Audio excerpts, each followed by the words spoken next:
Et si je vous disais qu'il existe une partie en nous qui renferme tout ce que nous détestons le plus? Cette partie, que nous ignorons ou que nous avons décidé de nier, nous fait vivre dans l'illusion car elle est toute puissante. Ce dont je parle est l'ombre.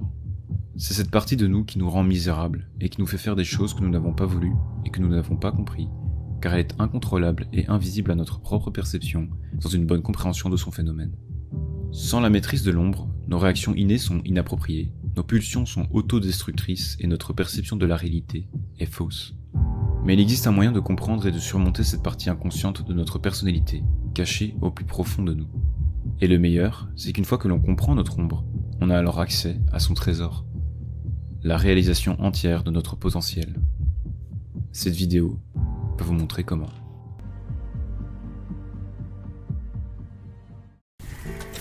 Amis des auteurs. Si vous cherchez Saint-Germain-des-Prés, vous êtes dans la mauvaise direction. JF nous a fait des crêpes. Je fous ton l'air.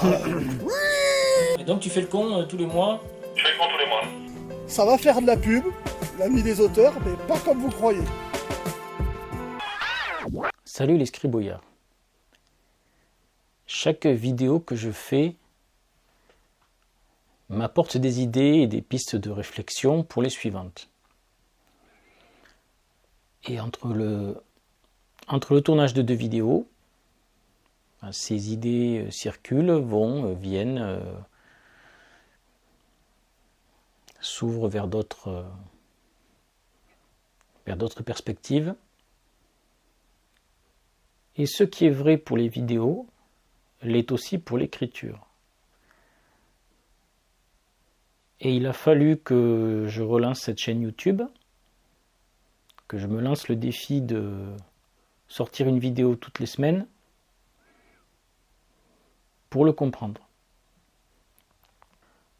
Autant dire qu'il faut faire le premier pas si on veut faire le deuxième et ceux qui suivent. Si on ne fait pas le premier pas, on ne pourra jamais parcourir le chemin. Et si on ne parcourt pas le chemin, on ne découvre pas ce qu'il y a à découvrir. On ne découvre pas ce qu'il y a au bout. Ce que je crée me nourrit. Mais ce que je crée, je ne le crée jamais tout seul. Je ne peux créer que s'il existe un matériau préexistant. Donc ça revient à ce que je disais dans une vidéo précédente. Il y a mon propos conscient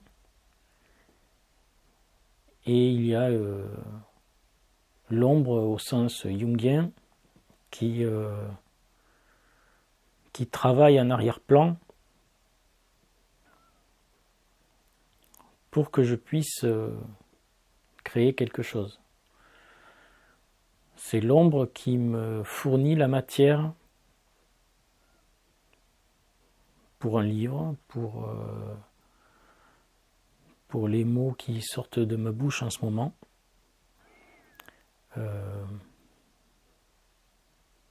Un sculpteur a besoin de matière.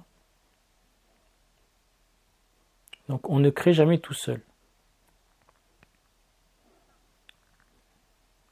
Rien que cette pensée devrait susciter un peu d'humilité chez tous les gens qui se targuent d'être artistes, créateurs.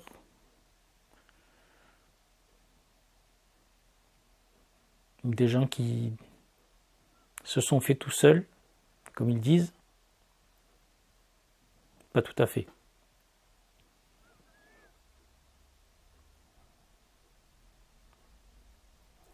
Après 3 mois de vidéos hebdomadaires, j'ai eu la faiblesse de me dire que faire des vidéos commençait à devenir facile. Or aujourd'hui, les mots ont du mal à me venir.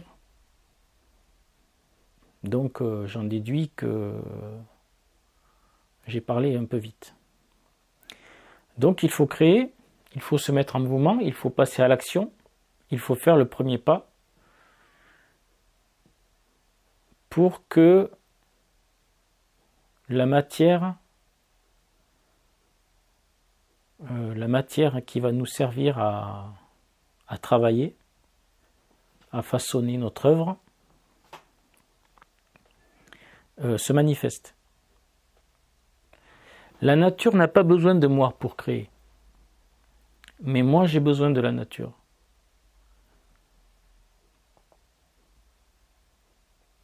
La nature va laisser pousser un arbre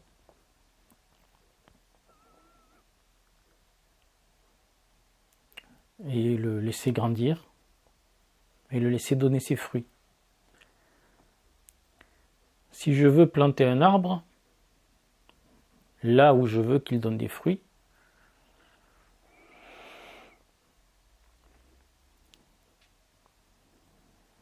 je dois d'abord l'extraire du sol si l'endroit où il se trouve ne me convient pas. Je dois le mettre en pot, je dois le travailler un petit peu, ou le déplacer, le remettre directement en terre, le tutorer si je veux qu'il ait belle allure.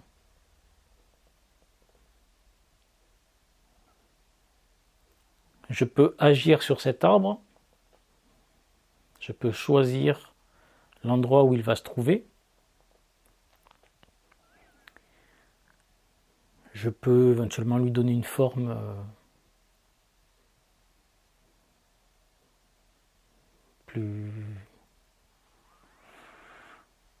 plus ou moins naturelle,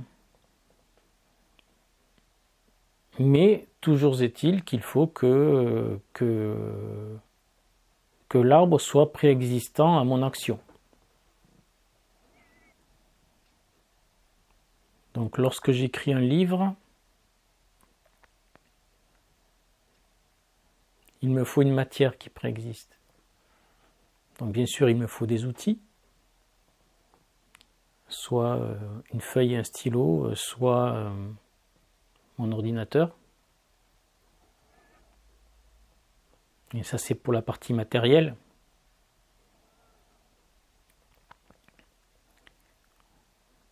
Mais il me faut aussi une matière préexistante, invisible, spirituelle.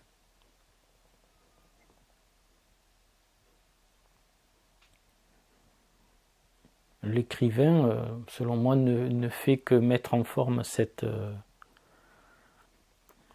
matière invisible.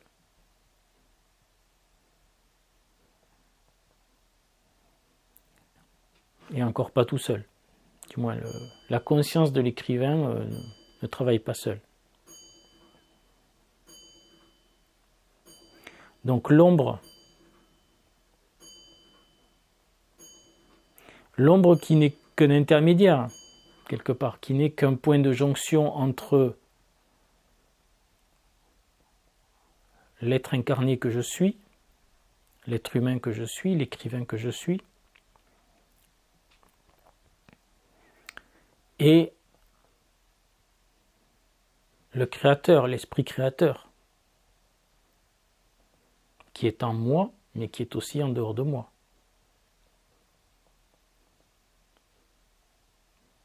L'ombre, je pense pouvoir dire que l'ombre est l'interface de cette liaison entre moi,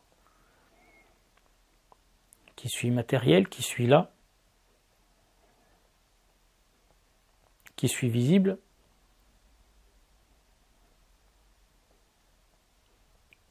et l'esprit créateur, qui est là lui aussi, mais qui est immatériel et qui est invisible. Puisque les sportifs aussi travaillent une matière préexistante, qui est leur corps, qui est l'ensemble de leur capacités physiques, de leur performance, qu'ils travaillent à améliorer.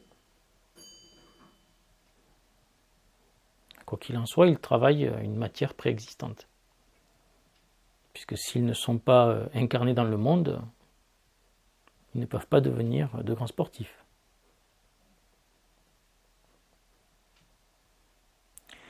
Donc ce que je crée me nourrit.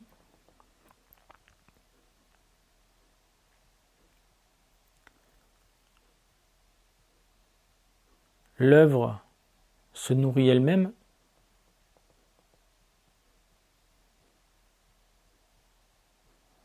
Mais il faut que je me mette en action pour que la volonté du Créateur puisse se manifester, puisse s'incarner. Elle peut s'incarner physiquement, sous la forme d'un livre.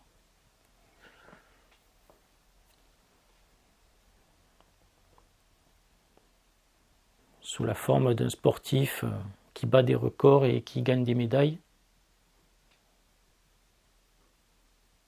C'est la volonté créatrice qui s'exprime avant tout. L'écrivain, l'artiste, le créateur, le sportif sont à la fois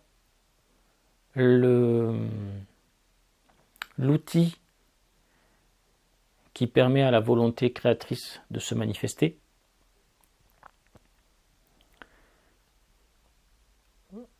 mais ce sont aussi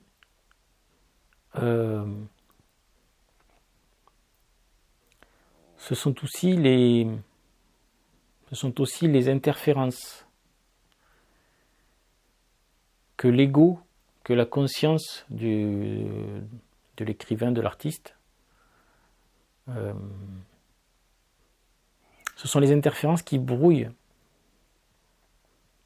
le message de la volonté créatrice, le message de l'esprit créateur.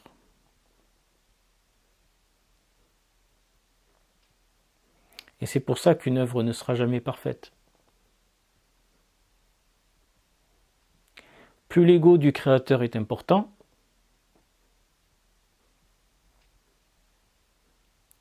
plus l'interférence est grande.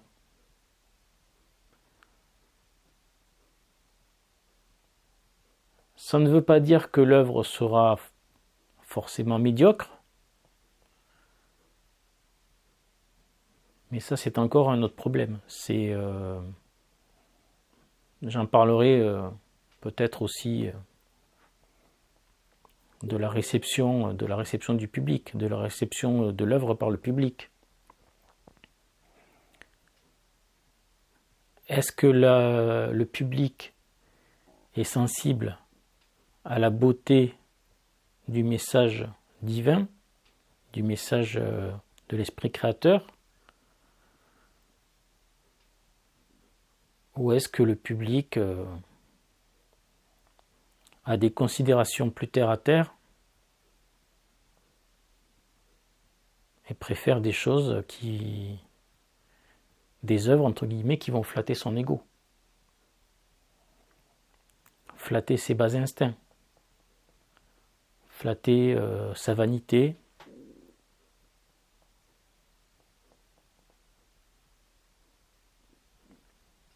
ce que je crée me nourrit.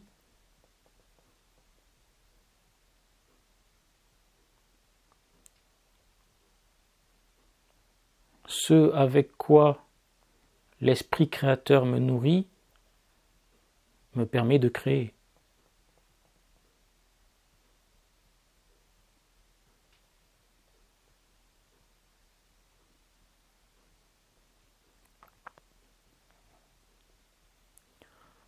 Je pense que je vais vous laisser là-dessus,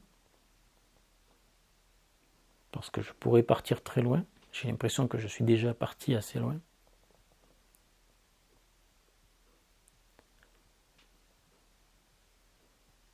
Merci les scribouillards.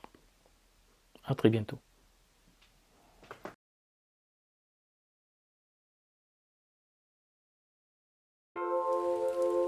Spéciale dédicace à tous les lanceurs d'alerte, Info Libre et décodeurs Radio-Québec, Vivre Sainement, Sylvano, Ricardo et tous les autres.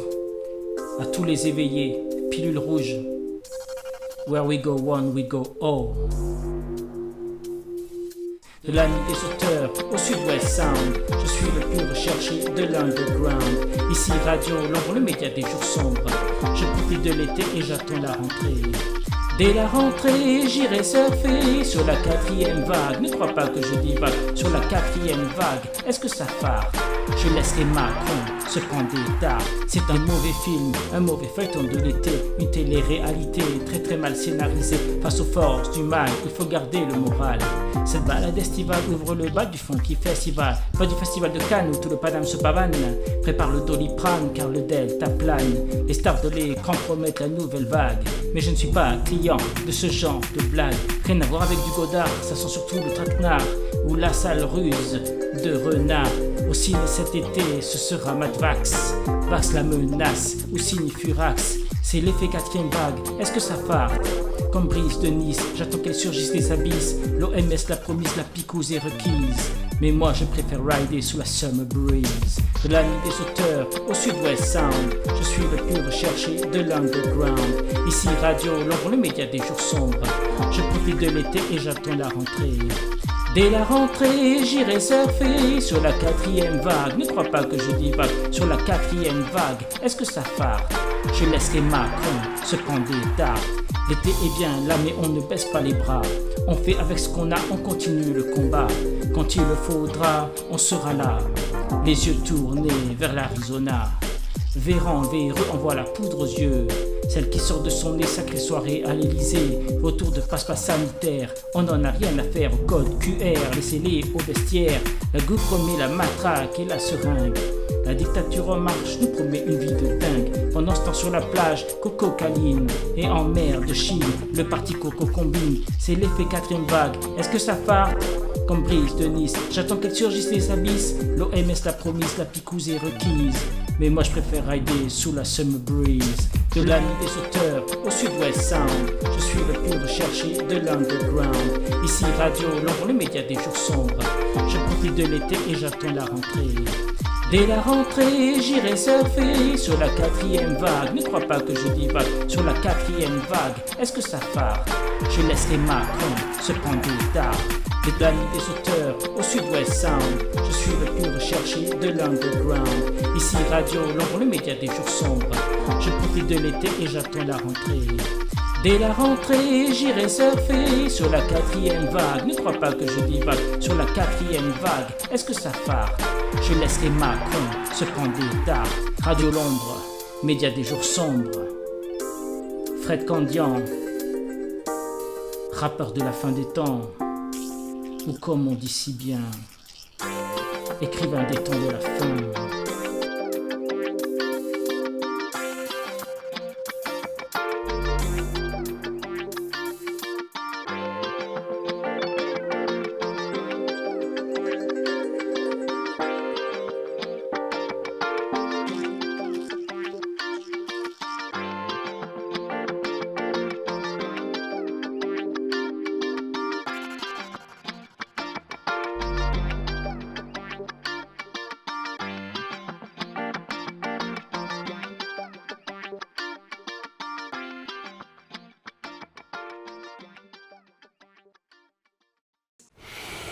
There's nothing more American than subscribing to my videos. If you don't subscribe, you're a communist and a loser. Subscribe. Oh, and hit the notification thing for the bells. Ding, ding, ding, ding.